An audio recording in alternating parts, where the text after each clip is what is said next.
Bonjour à tous. Aujourd'hui en studio, on reçoit notre député fédéral, M. Bernard Généreux. Bonjour Bernard. Bonjour, c'est une première? Oui, c'est ça, c'est la première fois dans nos nouveaux studios. Oui, très heureux. Comment vous trouvez ça? Très heureux, très beau. C'est vraiment un beau studio.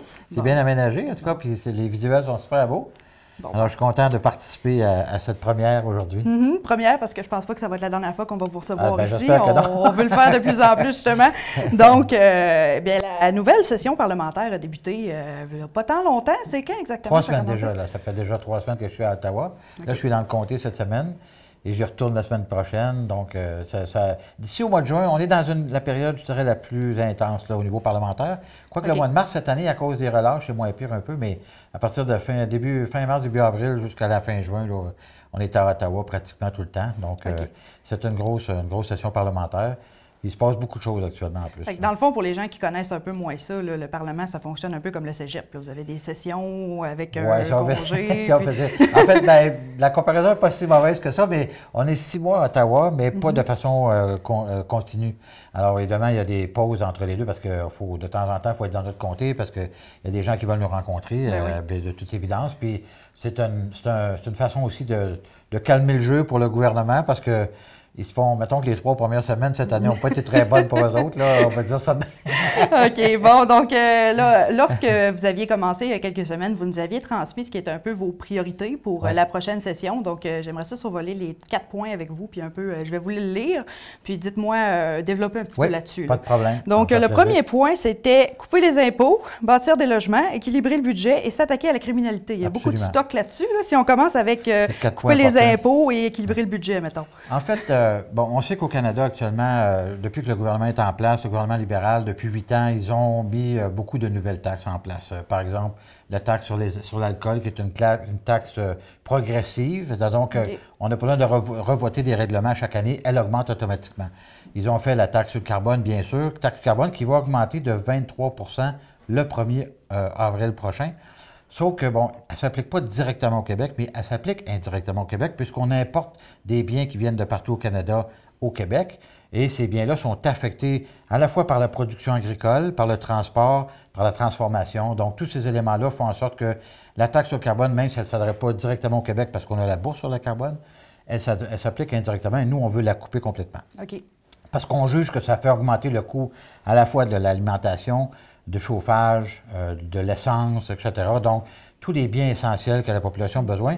Et actuellement, nous sommes en crise au Canada parce que en fait, il y a une famille sur 2 qui est à peu près à 200 de ne pas arriver à la fin du mois. Donc, c'est très, très, très serré financièrement pour les familles actuellement. Oui, c'est beaucoup de gens. Puis on sait aussi que les banques alimentaires brisent des records quasiment à chaque 2 mois. millions de personnes par mois actuellement utilisent les banques alimentaires au Canada, ce qui est complètement ridicule.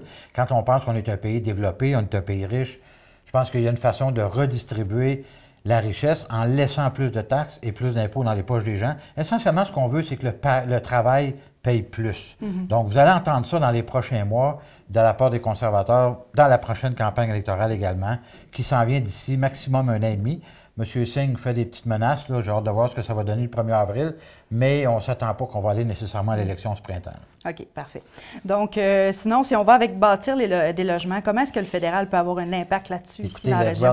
Le gouvernement libéral a annoncé il y a quelques années un programme sur 10 ans avec 75 milliards de dollars. Ils ont rajouté des sommes depuis ce temps-là.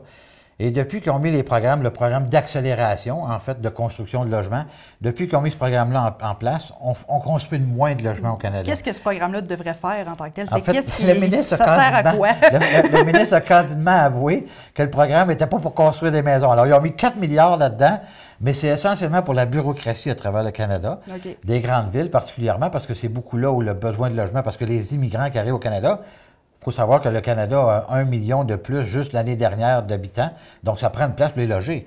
Alors, ils peuvent aller dans les familles un bout de temps, là, mais à un moment donné, ils vont vouloir avoir leur maison ou leur appartement, ce qui fait augmenter le coût des loyers parce qu'il y a une demande plus forte que l'offre.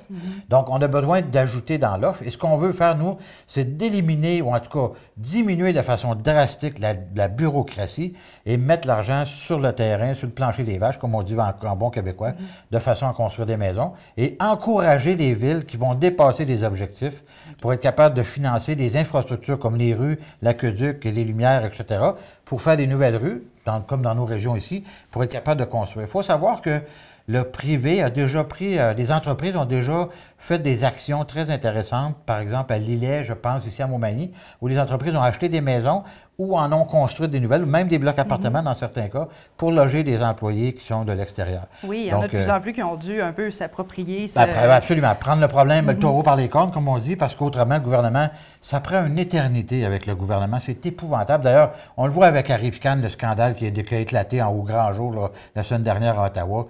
C'est épouvantable comment est-ce que la bureaucratie... Ils ne se parlent même pas, c'est pas drôle, là, ils ne se parlent pas. Donc, si on parle d'Arrive-Can en tant que tel, décrivez-moi un peu ce qui s'est passé avec ça pour les gens qui sont pas au courant. Durant la pandémie, le gouvernement avait décidé de faire une application pour les téléphones intelligents qui était supposé coûter 80 000 $. Finalement, il en a coûté 60 millions. Imaginez, 750 fois plus cher. Ça ne prend pas la tête à Papineau pour comprendre qu'il y a eu un sérieux problème. Là. Donc, là, on est en train d'en savoir de plus en plus. La vérificatrice générale a dit que c'était, de toute sa carrière, la pire tenue de livre d'un projet qu'elle avait... Écoute, elle n'est même pas en mesure, elle-même, de nous dire la façon exacte du montant de ce que ça a coûté. Okay. Elle estime que ça a coûté 59 500 000, mais même pas certaine. Est-ce qu'on sait un peu, les dépassements de coûts seraient dus à quoi? Écoutez, en fait, il y a un contrat qui a été donné à une firme. Il y a une firme qui a été demandée de faire de préparer un appel d'offres. Mais l'appel d'offres a été préparé pour que ce soit eux qui aient l'appel d'offres. Okay. Donc, ils rapportent l'appel d'offres. Et cette firme-là a chargé à elle seule 20 millions sur le 60 millions. Mais ces deux gars-là, ils restent dans un sous-sol, puis ils n'ont pas de bureau, puis ils sont dans un bungalow, et puis ils n'ont pas d'expérience informatique. Ils ne connaissent rien là-dedans. Tout ce qu'ils connaissent, c'est d'autres compagnies qui sont capables d'en faire. Imaginez, prendre 25, 30 puis 40 de profit sur quelque chose que tu ne fais pas, là, ça fait augmenter les coûts de façon importante. Alors, puis ça, on le voit dans d'autres domaines. D'ailleurs, c'est la pointe de l'iceberg, selon plusieurs experts, parce qu'il y a beaucoup, beaucoup de contrats qui se donnent par le biais de firmes qui sont spécialisées maintenant pour comprendre comment faire affaire avec le gouvernement parce que c'est tellement compliqué. Alors, c'est une montagne de plus. En plus, c'est qu'à Ottawa, depuis 8 ans, il y a environ 130 000 fonctionnaires de plus à Ottawa. Imaginez, on aurait pu engager un informaticien dans le tas là, pour être capable de faire une application. Tu comprends? Il faudrait apprendre à se servir de nous-mêmes et engager les personnes qu'on a véritablement besoin. Là. Donc, ça aussi, c'est le genre de choses auxquelles votre parti veut s'attaquer dans les prochaines années. Là, les vols de voitures, là, tout est tellement rendu gros, c'est comme un paquebot. Tu n'es pas capable de changer cette barre. Tu ne peux pas te tourner sur un dixaine, comme on dit en bon québécois. Alors, on veut s'assurer d'être plus efficace à Ottawa. OK. Puis ensuite, si on passe au prochain point, c'était soutenir le projet de loi C-27 sur l'intelligence artificielle et les données personnelles. Parlez-moi un peu de ce projet-là, puis pourquoi c'est important pour vous et votre parti. En fait, c'est que le gouvernement, en 2022, ça va faire 2 ans bientôt, en avril, qu'on a déposé ce projet de loi au Parlement. Ils ont mis dans le même projet de loi un projet de loi qui est une section qui touche sur l'intelligence artificielle. Oui. On sait que l'intelligence artificielle actuellement est quelque chose qui est très en vogue là, avec ChatGPT, mais les fonctionnalités de ça, c'est déjà dans notre quotidien. On s'en rend plus ou moins compte. Mais quand on parle à Siri ou à nos téléphones ou à Alexa, ou je ne sais pas trop comment elle s'appelle, dans nos maisons, ils ont tous des noms différents. Ils ont tous des noms différents. C'est l'intelligence artificielle essentiellement, mais ça va beaucoup plus loin que ça maintenant. On génère de la voix. On pourrait copier ma voix, n'importe qui pourrait le faire d'ailleurs, à partir d'un ordinateur, et copier aussi des images pour créer des vidéos à partir d'un simple texte. C'est très, très simple maintenant. Donc, ça va aller beaucoup plus loin que ça dans le futur. Donc, cette portion-là et la portion de la gestion de la vie privée au Canada, il y a des éléments qui se recoupent à l'intérieur de ça, mais tous les experts qui sont passés au comité à venir jusqu'à maintenant nous ont dit que ça aurait dû être 2 projets de loi complètement différents. Okay. Et donc, on est un peu embourbé d'une certaine manière. On va voir comment ça va. On va avoir des amendements qui vont être proposés parce que ça touche la vie de monsieur et madame tout le monde sans qu'ils s'en rendent compte. Et c'est un peu ça le rôle des députés, en fait des législateurs que nous sommes, de faire durant les comités, de rencontrer des spécialistes, etc. Et ce que les spécialistes nous ont dit, c'est qu'il n'y a pas eu de consultation avant de faire le projet de loi. Le projet de loi a été déposé, il y a eu 300 personnes ou 300 organisations qui ont été consultées, mais aucune par rapport aux femmes, aucune par rapport aux Premières Nations, aucune par rapport aux Noirs, toute la diversité que M. Trudeau se pète les bretelles à chaque jour là, pour dire qu'on est un pays diversifié, etc., etc. La culture, l'intégration, etc., tous les beaux grands mots, là, ils n'ont rien fait de ça par rapport à ce projet de loi-là. Donc, on a encore beaucoup de travail à faire. On achève, là, il reste 2 réunions. Ensuite, on va passer par la lecture du projet de loi, ou en fait, le rapport du comité qui s'en va au Parlement, qui normalement fait en sorte qu'on va apporter des modifications importantes au projet de loi. C'est vraiment quelque chose de très important, mais la vitesse à laquelle, encore une fois, à laquelle l'intelligence artificielle se développe, puis on est une mecque au Canada, là, à Montréal particulièrement, vraiment up-to-date. On est très, très, très développé en termes de recherche et développement par rapport à l'intelligence artificielle. Donc, il faut continuer à développer ça, parce que mondialement, on est très reconnu. D'ailleurs, on a eu M. Benjo, qui est même qu'il appelle le grand-père de l'intelligence artificielle à l'Université de Montréal. Donc, il est venu témoigner également. Puis, il disait qu'on devait on devait adopter un projet de loi rapidement, même s'il n'était pas parfait, mais le lendemain, il y avait d'autres mondes qui sont venus complètement dire le contraire. Alors, c'est comme, il y a beaucoup de réflexions, beaucoup de lectures. C'est sûr que l'intelligence artificielle, puis ces choses-là, ça affecte un peu monsieur, madame, tout le monde, sans qu'ils s'en rendent compte. Ça se développe de plus en plus vite, mais c'est quand même très peu encadré. Non, exactement. Puis ça a besoin d'être encadré. Puis en Europe, ils sont sur le point de déposer un projet de loi. Aux États-Unis, ça a été par décret. M. Biden a déposé un décret. Donc, il y a des règles, puis tout le monde veut qu'il y ait des règles, mais ils veulent que ces règles-là soient relativement souples pour être capable de s'adapter aux nouvelles réalités qui s'en viennent dans le futur. Parce que nous, ce qu'on veut, c'est particulièrement protéger les enfants. Parce que, écoute, Internet, c'est fou, là. Tu peux trouver n'importe quoi, à n'importe quelle heure, n'importe quel jour.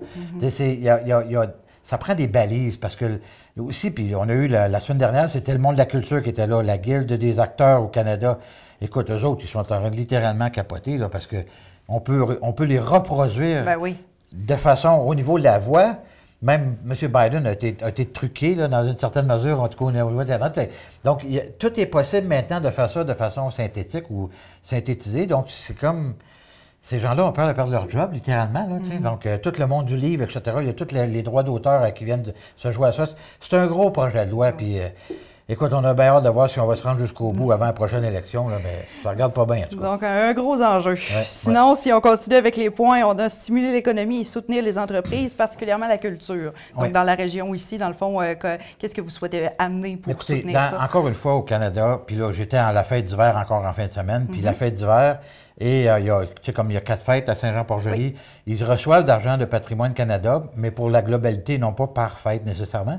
Et là, ils ont appris, pas plus tard que la semaine dernière, que Patrimoine Canada ne leur donnerait pas d'argent pour la Biennale de culture, puis il y avait 30 000 la Biennale de sculpture, parce qu'ils n'avaient pas été en mesure de faire il y a 2 ans à cause de la pandémie. Et donc, il faut absolument qu'il y ait une activité à tous les 2 ans. Alors, j'ai dit à François, qui est là, le directeur, j'ai dit, écoute, envoie-moi une lettre de plainte, là, comme de quoi tu n'es pas content. Moi, je vais parler au ministre, parce que c'est inacceptable. À cause de la pandémie, c'est venu changer tout le calendrier de ces activités-là. Donc, il n'y a pas de raison en fait, l'adaptation, encore une fois, de Patrimoine Canada envers nos organisations locales et régionales. Écoute, il ne tombe pas d'argent tant que ça dans la région ici, là, du fédéral. Moi, je veux absolument changer ça parce qu'on n'est pas choyé actuellement. Puis, il faut qu'on communique encore plus ou encore mieux par rapport à toutes les organisations pour que celles-ci aillent demander des fonds au fédéral, ce qui n'est pas le cas tout le temps, pour toutes les fêtes et festivals qu'on a, là, entre autres. Mais quand même, là, la Biennale de sculpture, si on parle de la pandémie, ça doit remonter à l'édition de 2020-2021. En fait, on arrive en 2024. La prochaine édition, je pense que c'était celle de 2022 qui n'a pas eu lieu à cause de la pandémie. Oui, c'est ça. Okay, donc, normalement, eux autres, ils reculent 2 ans en arrière. Donc, ils ont dit, il n'y en a pas eu, alors vous n'aurez pas le droit d'avoir d'argent. Donc, on va essayer d'aller régler ça, là, parce que moi, je vais aller péter mes plombs, comme on dit. Je suis bon là-dedans. Là. Vous voulez intervenir en tant que député? Ben oui, absolument. Puis s'il faut, je vais poser des questions à la Chambre des communes. C'est ridicule. Alors, à cause d'un événement comme la pandémie, ils ne sont plus admissibles. Ben, on va être un peu, là. On va demander un petit peu plus de légèreté dans l'administration de ça. Là. Il y avait déjà des sous avant, puis il n'y a pas de raison qu'il n'y en ait pas dans le futur. Ça, c'est un exemple d'organisme culturel dans la région, mais est-ce que ça se peut que ça vienne affecter d'autres organismes aussi? C'est parce que la Biennale, c'était aux 2 ans? Non, c'est ça, la Biennale est aux 2 ans, mais il y a quand même, encore une fois, je répète qu'il y a des programmes qui existent et on dirait que les organismes ne les connaissent pas assez. Donc, moi, je vais m'assurer de faire de la promotion de ces programmes-là. Donc, c'est un des enjeux. Développement économique. Puis le développement économique, c'est la même chose. C'est que je suis entrepreneur, donc je rencontre la Banque de développement du Canada. Ils font beaucoup d'annonces actuellement, mais ils ont des programmes qui sont très légers, qui demandent à peu près pas grand-chose en termes de remplissage de formulaires. Tu es capable d'aller chercher un prêt de 50 000, puis ils n'ont pas tellement de questions à poser pour voir ce que tu vas faire avec. Mais tu sais, des fois, tu vas acheter un nouvel équipement pour être plus productif, etc. Les gens ne sont pas tout le temps au courant de ces choses-là, donc c'est vraiment ça que je veux mettre l'emphase dans les prochains mois actuellement. Faire plus de promotion auprès des entrepreneurs. Oui, totalement. OK, parfait. Ouais. Puis finalement, poursuivre mon engagement vers la communauté, ça, je crois que ce point-là, ça concernait surtout votre équipe, je pense. Oui, bien écoute, j'ai pris le bon Dieu que l'équipe reste en place. Sincèrement, j'ai une équipe absolument formidable. On fait nos cliniques de passeport, comme tu sais, ils reviennent en avril d'ailleurs. Oui.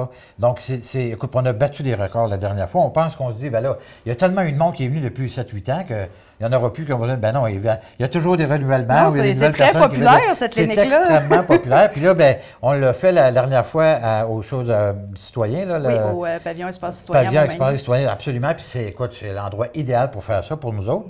Puis c'est beaucoup mieux adapté que ce qu'on avait à la MRC à cause des bureaux, comment ça est fait. Là. Mais tout ça pour dire que c'est vraiment un élément gagnant pour nous. Puis ben écoute, j'ai un de mes amis qui vient d'être nommé, c'est un Albertain, mais un gars originalement du Nouveau-Brunswick qui vient d'être nommé par la première ministre de l'Alberta. Ils ont ouvert un bureau, parce que le Québec a un bureau à Ottawa depuis 40 ans, 50 ans, je ne sais pas combien d'années. L'Alberta n'en avait pas, puis ils viennent d'ouvrir un bureau. Puis c'est mon ami James Carpenter qui est le directeur de ce bureau-là à Ottawa, et je l'amène dans le comté le 11 et 12 mars. On va faire une tournée d'entreprise que je vais inviter par la suite à venir en Alberta avec nous autres durant le Stampede cet été. Donc, ça, c'est vraiment... c'est le genre de choses où le développement des affaires, moi, je considère que c'est aussi notre rôle de faire ça en tant que... de faire la promotion de ces liens-là, parce que dans la vie, il y a un proverbe qui dit « T'es mieux de connaître quelqu'un que de connaître quelque chose. » Ben, moi, ça fait longtemps que j'ai compris ça. J'ai un réseau de connaissances et de compétences, de connaissances partout au Canada. Alors, j'essaie de le mettre à profit auprès de la communauté puis auprès des gens d'affaires, particulièrement dans ce cas-là. Les grandes entreprises, particulièrement, dont certains font déjà des affaires en Alberta, mais qui voudraient peut-être en faire encore plus. Puis maintenant, si on parle vraiment de la région en tant que telle, ben, de Montmagny carrément, on a bien sûr depuis plusieurs années le problème d'érosion des berges. Oui. Il n'y a pas encore de programme de subvention au niveau du fédéral. Est-ce que pour vous, c'est un enjeu qui est quand même important dans les prochaines années? Absolument, parce qu'il n'y a pas uniquement à Montmagny. Oui, c'est ça. Là, il y a Montmagny qui investit cette année 1,6 million pour, parce que Montmagny, c'est sûr, eux, ils ont des actifs près du fleuve directement qu'ils doivent protéger. Mais c'est sûr qu'on ne cachera pas que tout de votre côté longe le fleuve. Là, écoute, donc, ça dépend. Rivière-du-Loup, même chose. En fait, ça comprend ça aussi le dragage à Berthier-sur-Mer, à Saint-Jean-Port-Joli, etc., dans les marinas. On a un fleuve qui en fait, qu'on voit tous les jours et qui nous appartient dans le sens où on veut en prendre soin. On veut évidemment prendre soin de nos berges et de nos marinas pour continuer notre développement économique. S'il fallait que le fleuve continue à gruger le terrain au camping, on s'entend qu'on va perdre de l'argent dans le futur. Donc, il faut, oui, effectivement, ça, c'est le genre de propos, ou en fait, c'est le genre d'éléments moi, je pourrais amener. On espère avoir un gouvernement conservateur d'ici 18 mois. Là. Donc, ça va être des choses qui vont être importantes d'apporter sur la table parce que ça devrait être des programmes qui existent dans le Développement économique Canada parce que ça fait partie du développement économique, toutes ces choses-là. Donc, moi, je pense que à la lumière éventuellement, on verra comment ça va fonctionner éventuellement là, avec un nouveau gouvernement conservateur, mais en fait, Pierre Poilievre a été très clair là-dessus. Là. Quand on va dépenser un nouveau dollar, il va falloir trouver à quelle place qu'on va aller l'économiser parce qu'on ne voudra pas mettre de nouvelles dépenses au gouvernement. Donc, ça va être... Écoute, il se donne actuellement des milliards de dollars en consultation. Les gens de GC Strategy, là, pour la Rive-Can, eux autres ont mis 20 millions minimum dans leur poche, là, mais ils ont eu, semble-t-il, pour 200, presque un quart de milliard de dollars de contrats. Selon certains. Si c'était le cas, ils en ont mis au moins 30-40 dans leur poche. C'est fou raide là, quand tu penses à ça. Alors, il n'y a pas besoin de ces intermédiaires-là. On va sauver de l'argent en coupant là pour être capable d'en mettre ailleurs. Mais l'érosion des berges reste un sujet sur lequel vous êtes quand même prêt à faire des représentations, peu importe le gouvernement en place à ce moment-là. Absolument. Je suis interpellé, j'en ai déjà parlé au ministre d'ailleurs. On fait des représentations, mais quand on n'est pas au gouvernement, on n'a pas, on ne peut pas peser sur le piton. Là, où est-ce que le bobo fait mal. C'est pas tout le temps le même. En fait, on demande dans l'opposition, puis on critique beaucoup le gouvernement. Donc, ils ne nous font pas nécessairement plaisir non plus. OK. Puis finalement, la distribution de Publisac a terminé cette semaine. Bien, en fait, la semaine prochaine pour les gens qui... la semaine passée pour les gens qui regardent l'entrevue. C'est sûr, là, les hebdos ont serviré vers plusieurs modes de distribution. Nous, on est allé vers une distribution hybride, c'est-à-dire moitié Post Canada, moitié Point de dépôt. Ouais. Le placoteux, eux, sont allés avec carrément Post Canada pour toute la distribution. Est-ce que vous pensez que des programmes de subvention, ça pourrait être une option éventuellement au niveau fédéral pour les hebdos? En fait, oui, parce qu'ils devront s'adapter. Là, le gouvernement donne de l'argent particulièrement aux grands médias. Malheureusement, il laisse tomber les médias régionaux. Ça, on l'a dit, on l'avait quand il y a eu les projets de loi pour adopter C11, C18, qui fait qu'aujourd'hui, Meta coupe partage plus les nouvelles là, sur Facebook. On avait dit, puis on va couper ça. Nous autres, on s'est déjà entendu que C11, C18, on va faire sauter ça. Parce qu'on veut que Meta continue, puis ils vont revenir quand on va avoir enlevé ça. On veut qu'ils continuent. C'est pas comme ça qu'on négocie avec ces entreprises-là, en leur imposant des structures. Là, on a donné au CRTC la possibilité de décider qu'est-ce qui va être mis dans les nouvelles, puis en fait, dans les médias. Il y a une culture et une façon de négocier chez les libéraux que Justin Trudeau a prouvé depuis 8 ans là, assez clairement qu'il ne sait pas gérer l'argent des Canadiens. Il y a moyen de faire des affaires différemment avec les industries. Le monde change, il faut s'adapter à la réalité des entreprises et non pas à la réalité des gouvernements. Je pense que c'est l'inverse. Il faut que la population, il faut qu'on soit le lien entre la population et les industries, particulièrement tout ce qui touche Internet et les environnements numériques là, de toute nature, de façon à ce qu'on soit capable d'aller chercher des gains financiers auprès de ces entreprises-là. Vois-tu, le gouvernement libéral attendait 170 millions de leur entente avec Google, ils ont eu 100 millions. Fait que c'est 70 millions qui ne viennent pas dans vos poches à vous autres, puis qui ne viennent pas nous aider à faire la distribution, tu comprends? Donc, on aurait pu négocier. D'ailleurs, c'est ce qu'il avait même évoqué qu'il donnerait 170 millions, le Google à l'époque. Ils ont finalement juste négocié 100 millions parce qu'ils voulaient faire ça rapidement pour essayer d'avoir un gain politique. La problématique, c'est qu'on la voit aujourd'hui. Vous êtes en train de dépenser encore plus d'argent, vous personnellement, puis vous faites moins de profit pour être capable de continuer à vous développer. Puis, tu sais, il y a toute une roue qui tourne, qu'il faut qu'on fasse tourner dans le bon sens. Malheureusement, elle ne tourne pas dans le bon sens actuellement. OK. Donc, eh bien, merci beaucoup, M. Généreux. Ça fait le tour des questions qu'on avait pour vous aujourd'hui. Je pense qu'on va vous inviter plus souvent. On avait pas mal de stock à passer aujourd'hui. Donc, je vous remercie beaucoup de nous avoir accordé ce temps-là. Ça me fait énormément plaisir. À bientôt.